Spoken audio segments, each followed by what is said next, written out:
우리가 복음 전할 때에 항상 말하게 되는 게 죄 문제, 죄 용서에 관해서 그렇게 이야기합니다. 그렇게 말하면은 내가 무슨 죄인이냐라고 말하는 사람도 있을 테고 또 반대로 내 죄가 너무 많아서라고 하는 분들도 있습니다. 여러분 용서받지 못할 죄가 있습니까? 용서받지 못하는 죄가 있을까요?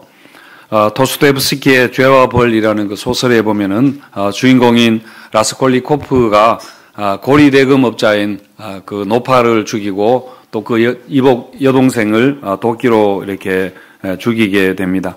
노파를 죽인 이유는 세상을 좀먹는 벌레 같은 이런 나쁜 인간은 제거해야 된다는 그 초인 이론, 그 사상을 따라서 행한 것입니다. 그렇게 하면서 자기의 그 죄를 정당화하고 합리화한 것이죠. 그러다가 이제 매춘부인 소냐를 만나면서 이 라스콜리코프 안에 변화가 일어나게 됩니다. 양심의 가책을 느끼게 되고 심한 죄책감에 시달리게 되는데 결국은 그 소냐의 희생적인 사랑과 헌신의 마음이 움직여지게 되고 이 소냐가 요한복음에 나오는 예수님 죽은 나사로 살리시는 그 이 말씀을 읽을 때에 이 라스콜리코프가 회개하고 또 자수를 하게 됩니다. 그래서 시베리아로 요배에 가서 거기서 새로운 인생을 살게 되는 그런 내용이죠. 이 소설에서 볼 수 있는 것처럼 죄 지은 사람 중에 죄를 짓는 것 중에 가장 위험한 게 뭐냐면은 죄를 짓는 동기나 결과에 대해서 자기 합리화하는 것입니다. 이 라스콜리코프도 뭐 분노를 참지 못해서 순간적으로 아니면 뭔가를 이렇게 돈을 뺏으려다가 살인했다기보다는 살인이 옳은 일이라고 생각하고 그렇게 한 것입니다. 그런데 그 자기 합리화의 껍질을 깨뜨린 것, 그것이 바로 사랑이고 그게 하나님의 말씀, 성경이었습니다. 이렇게 어떤 긴 과정을 통해서 회심이 일어나기도 하고 어떤 사람들은 짧은 시간에 회심하기도 하지만은 또 어떤 사람들은 끝까지 회개하지 않고 용서받기를 거부하는 그런 사람들이 있는데 바로 오늘 성경에서 우리가 만나는 바리새인이 그런 경우입니다. 자, 오늘 본문의 내용은 이렇습니다. 예수님이 앞을 보지 못하고 또 말을 못하는 거기에다가 귀신까지 들린 그 사람을 고쳐 주었습니다. 그러자 23절에 있는 것처럼 무리가 다 놀라 이르되 이는 다윗의 자손이 아니냐 그렇게 합니다. 다윗의 자손이라는 것은 메시아를 나타내는 그런 칭호인데 예수님이 이렇게 놀라운 기적을 행하니까 사람들이 이 예수가 메시아가 아닌가 하는 그런 기대와 의아함이 이렇게 의아함의 반응을 보입니다. 그러자 바리새인들이 이것을 보고는 굉장히 불안감을 느끼게 됩니다. 사람들이 예수를 메시아로 생각하고 예수님을 따를지도 모른다는 그런 조짐, 그런 위기감을 느낀 것이지요. 그래서 어떻게 하든지 간에 민심을 예수님에게서 돌려놓기 위해서 예수님이 지금 그 귀신을 쫓아내는 것은 귀신의 왕인 바알세불의 능력을 도움받아서 그렇게 하는 거다라는 이런 프레임을 또 씌우게 됩니다. 24절에 보시면은 바리새인들은 듣고 이르되 이가 귀신의 왕 바알세불을 힘입지 않고는 귀신을 쫓아내지 못하느니라 그렇게 말합니다. 바리새인들이 예수님이 행하신 초자연적인 그 능력을 그 자체를 부정할 수는 없었습니다. 모든 사람들이 다 보는 앞에서 마술이 아니라 정말 기적을 행하셨기 때문이죠. 그러자 이제는 어거지로 예수님이 귀신의 대장 바알세불의 졸개다라고 하는 그런 이제 그걸 덮어 씌운 것입니다. 이런 바리새인들의 말도 안 되는 비방에 대해서 예수님이 이제 하시는 말씀이 25절과 26절을 우리 함께 읽겠습니다. 시작. 그들의 생각을 아시고 이르시되 스스로 분쟁하는 나라마다 황폐하여 질 것이요 스스로 분쟁하는 동네마다 집마다 서지 못하리라. 만일 사탄이 사탄을 쫓아내면 스스로 분쟁하는 것이니 그리하고야 어떻게 그의 나라가 서겠느냐라고 하셨습니다. 사탄의 도움을 받아서 사탄을 쫓아낸다는 게 말이 되느냐? 자기들끼리 그러면 싸우는 것인데 사탄이 그렇게 멍청한 놈인 줄 아느냐? 그렇습니다. 그리고 두 번째 예수님의 대답은 27절에서 또 내가 바알세불을 힘입어 귀신을 쫓아내면 너희의 아들들은 누구를 힘입어 쫓아내느냐? 그러므로 그들이 너희의 재판관이 되리라 하는 건 뭐냐면은 예수님만 귀신을 쫓아내실 수 있었던 게 아니라 당시에는 귀신 쫓아내는 축기 사역이 여러 종교와 여러 굉장히 성행했던 사회였습니다. 바리새인들도 그 제자들도 귀신을 쫓아내고 이렇게 했는데 예수님 말씀은 그렇다면 너희들도 귀신의 능력으로 귀신을 쫓아내는 거냐 하면서 이렇게 되묻는 것이죠. 그리고 세 번째는 28절에서 그러나 내가 하나님의 성령을 힘입어 귀신을 쫓아내는 것이면 하나님의 나라가 이미 너희에게 임하였느니라. 여기서 만일이라는 가정법으로 나오지만은 이것은 가정법이 아니라 무엇임으로라는 뜻입니다. 그러니까 나는 하나님의 성령을 힘입어 귀신을 쫓아내는 것이므로 그렇게 하고 있는데 하나님의 나라를 반대하는 너희에게는 이미 하나님의 심판이 임한 것이다 라고 하는 말씀입니다. 그렇게 하고 예수님이 이제 이어서 아주 무서운 말씀을 하게 하시지요. 우리 31절과 32절 함께 읽겠습니다. 시작. 그러므로 내가 너희에게 이르노니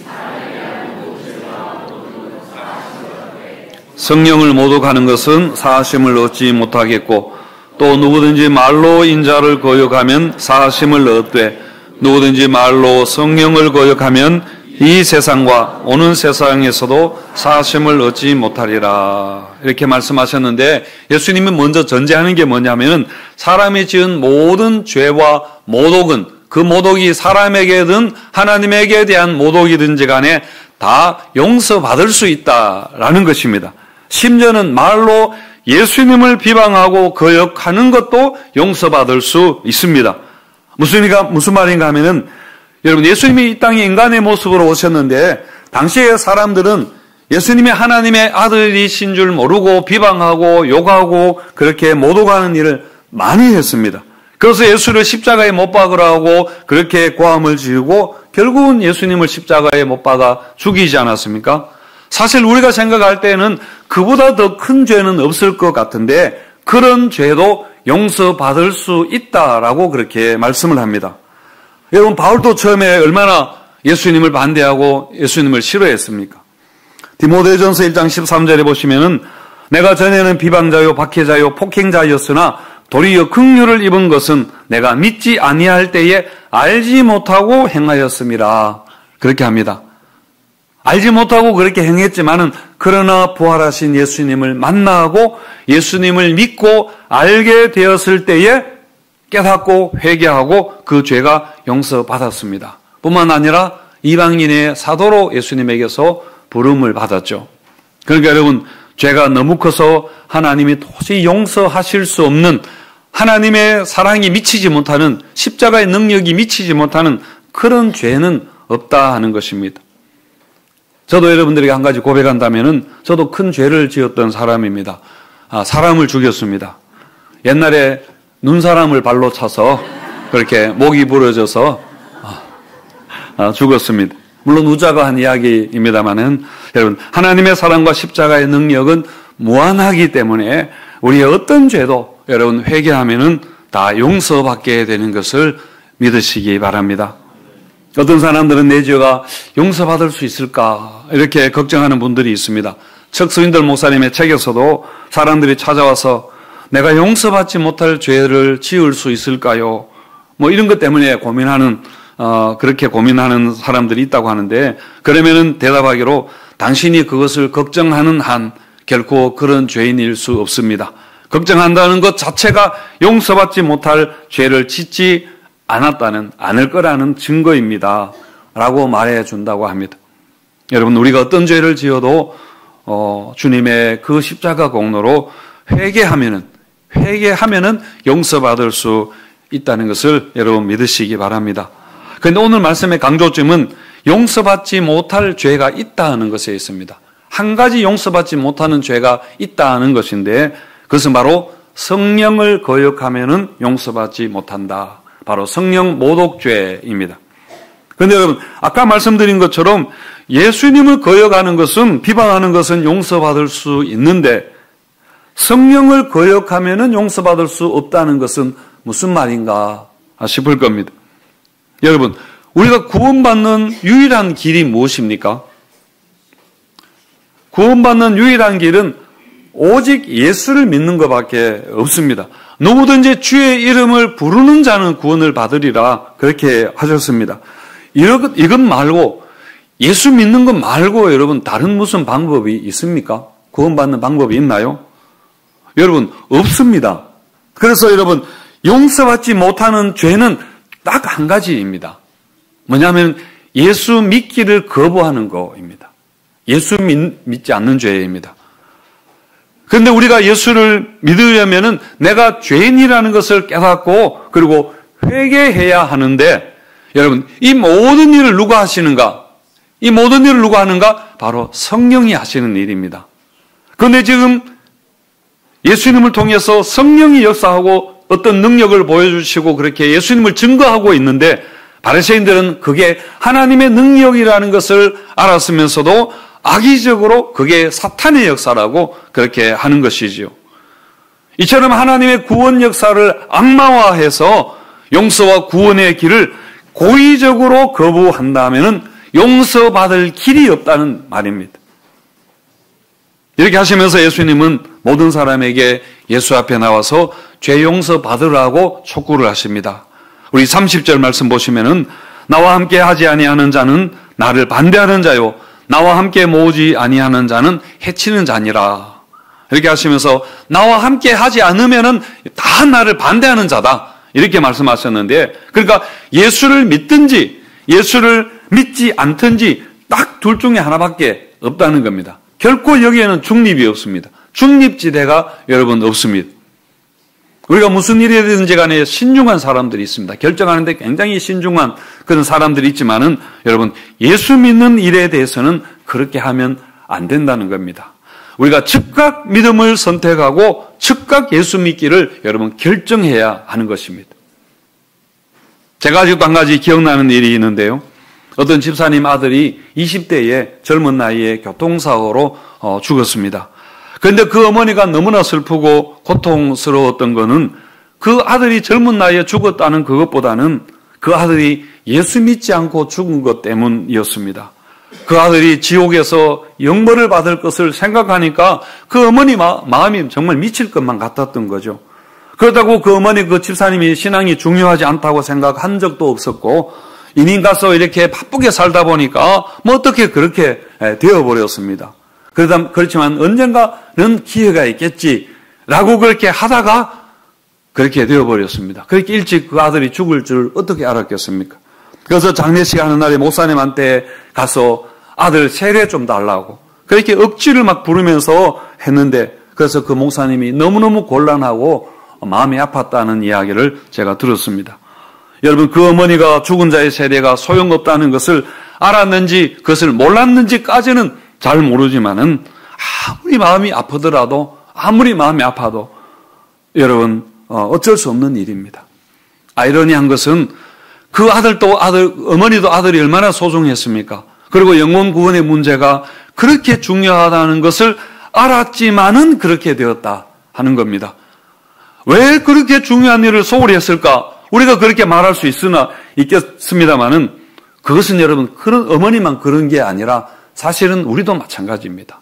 우리도 그렇게 중요한 신앙 문제를 항상 후순위로 그렇게 미뤄두는 면에 있어서는 사실은 별로 다르지 않다는 거죠. 여러분, 하나님의 마음이 바로 이 어머니의 마음과 같지 않을까요? 하나님은 하나님의 형상으로 지음받은 사람이 구원의 길을 마다하고 지옥에 가는 것에 대해서 얼마나 하나님이 마음이 아프시겠습니까? 완전한 사랑의 하나님이신데, 그래서 베드로후서 3장 9절에 보시면은 주의 약속은 어떤 이들이 더디다고 생각하는 것 같이 더딘 것이 아니지만은 오직 주께서는 너희를 대하여 오래 참으사 아무도 멸망하지 아니하고 다 회개하기에 이르기를 원하시기 때문이다 하셨습니다. 그래서 자기 아들을 십자가에 내어주신 것 아닙니까? 사랑하는 성도 여러분, 하나님은 모든 사람이 구원받고 진리를 아는 데 이르기를 원하십니다. 그래서 여러분, 늦기 전에 우리가 믿음을 선택하고 우리가 믿음의 일을 결정을 해야 할 것입니다. 이를 위해서 하나님은 이 땅에 교회를 세우시고 성도를 보내셔서 복음을 전하고 빛과 소금이 되게 하시고 정말 한 영혼이라도 하나님은 구원하시기를 원하시는데, 이 주님의 하나님의 마음을 알고 그 명령에 순종하는 우리 교회와 성도님들 되시기를 바랍니다. 우리가 오늘 성찬 예식을 통해서 떡과 잔을 받을 때에 예수님으로 인해서 우리가 죄 용서받은 그 기쁨과 구원의 감격이 있으시기 바랍니다. 무엇보다 성찬식에 임하는 자들에게 자신을 돌아보라, 그렇게 말씀을 하셨습니다. 고린도전서 11장에 보시면은 그러므로 누구든지 주의 떡이나 잔을 합당하지 않게 먹고 마시는 자는 주의 몸과 피에 대하여 죄를 짓는 것이니라. 사람이 자기를 살피고 그 후에야 이 떡을 먹고 이 잔을 마실지니 하시면서 자기를 살피라, 그렇게 하셨는데, 우리가 과연 참 믿음 가운데 있는가, 진실한 믿음 가운데 있는가 하는 것을 돌아보라는 말씀입니다. 여러분, 예수님은 우리 믿음의 진실함은 열매로 드러난다, 그렇게 하셨습니다. 우리 35절에서 33절에서 35절까지 우리 함께 읽어보겠습니다. 시작.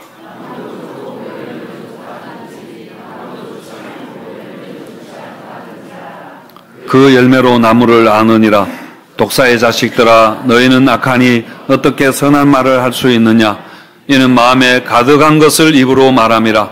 선한 사람은 그 사한 손에서 선한 것을 내고 악한 사람은 그 사한 악에서 악한 것을 내느니라 하면서 그렇게 열매의 중요성을 말씀하셨는데, 특히 예수님은 사람의 말에 대해서 그렇게 강조를 하셨습니다. 우리 36절과 37절도 읽어보겠습니다. 시작.